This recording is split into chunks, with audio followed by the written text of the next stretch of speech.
Bonjour à tous et bienvenue dans votre JT du mardi 9 septembre et voici les titres qui seront développés dans cette édition. Dans ce JT, les associations de Gravelines, Lannes-Plage et Bourbourg seront mises à l'honneur.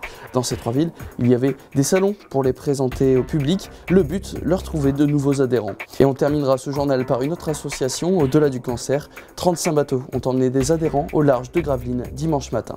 Le premier week-end de septembre est généralement dédié aux associations. Qu'elles soient sportives, culturelles, caritatives, elles sont souvent présentes lors des salons pour espérer attirer de nouveaux adhérents. C'était le cas ce dimanche à Gravelines et à Lannes-Plage. Retour sur ce week-end riche pour le tissu associatif par Emmanuel Depecker. Ce sont les associations qui font vivre une ville. À Gravelines, le tissu associatif est assez important. On y recense 240 associations. Les associations animent la cité, animent Gravelines. C'est grâce à eux aussi que tous les week-ends, pendant toute la saison estivale ou même tout l'hiver, il y a autant d'animations sur Gravelines. Et de nouvelles associations sont récemment venues s'ajouter, de nouvelles activités qui n'existaient pas encore. Par exemple le volleyball, pourtant il y a beaucoup de sports, mais le volleyball n'était pas encore représenté à Gravelines et là depuis peu elle est représentée.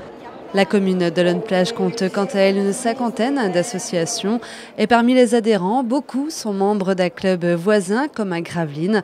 Mais le salon n'a pas vocation à concurrencer le week-end des assos gravelinois. Nous avons des Launois qui vont à Gravelines, mais aussi nous avons des Gravelinois qui viennent à Lannes-Plage, un peu comme dans toutes les villes. Dès que nous avons, surtout les associations sportives, car les sportifs ne se contentent pas d'un club local.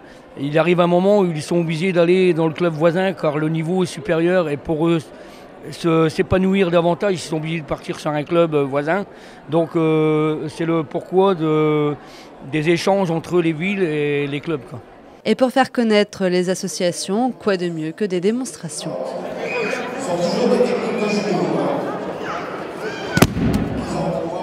À Bourbourg aussi, les associations étaient mises à l'honneur ce week-end et pour la première fois, c'était à l'extérieur au sein du parc urbain que les présidents et les bénévoles se sont installés pour faire connaître leur passion.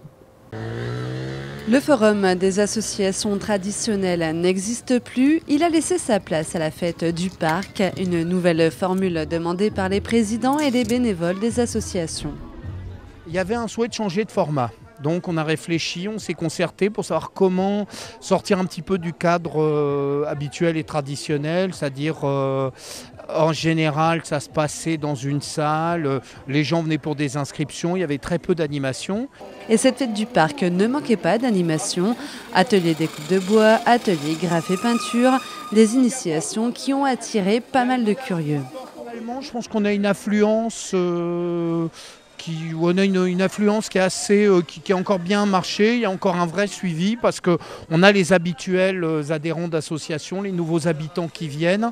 Mais on a aussi attiré pas mal de curieux finalement qui se demandaient ce que c'était que cette fête du parc, qui sont rentrés un petit peu parce qu'ils ont vu de la lumière et qui sont prêtés au jeu, quoi. Comme on a créé des challenges, un tas d'activités, on a donné une nouvelle vie et forcément ça a généré l'arrivée d'un nouveau public, quoi. Devant le succès de cette première édition, la fête du parc devrait être renouvelée l'année prochaine. Normalement, l'année prochaine, on va repartir sur quelque chose d'assez similaire. Je pense qu'on va faire un petit retour avec les présidents, avec les responsables d'associations pour savoir si eux-mêmes s'y sont retrouvés. Là, c'est vrai qu'il y a un peu trop pour dresser un bilan total, mais je pense qu'au vu des premiers tours, on va repartir sur quelque chose d'assez similaire. En espérant que l'année prochaine, le soleil soit une nouvelle fois au rendez-vous. 35 bateaux, pavillons gravelinois et dunkerquois ont pris la mer dimanche dernier pour le 16e rallye de l'Espoir. À leur bord, des skippers, mais aussi des marins de la première heure, des adhérents de l'association Au-delà du cancer. Prendre le large pour s'évader, c'est ce qu'ont fait les 58 adhérents de l'association Au-delà du cancer. C'est des défis, nous on appelle ça des défis. Le malade, c'est vrai que naviguer, tout le monde ne navigue pas. Donc l'occasion d'aller sur un bateau, pour eux c'est un défi, on va dire, après la maladie, et pour faire voir qu'ils sont encore là, quoi, quelque part.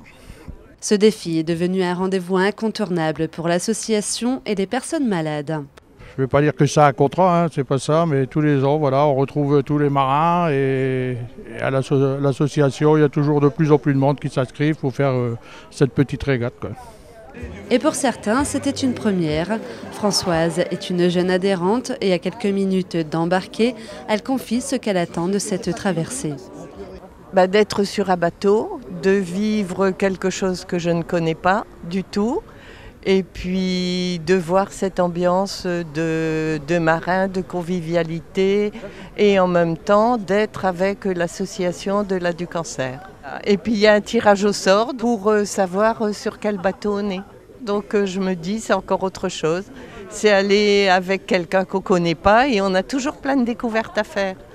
Françoise et les autres adhérents se sont laissés porter au gré des flots durant 2 heures, le temps de rejoindre Gravelines à Dunkerque.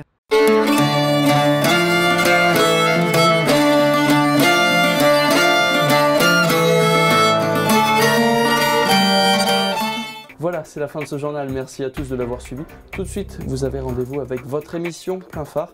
Emmanuel de Peyker vous brossera le portrait d'un vétéran de la Seconde Guerre mondiale qui a été déporté dans plusieurs camps de concentration. Très bonne soirée à tous sur Delta TV.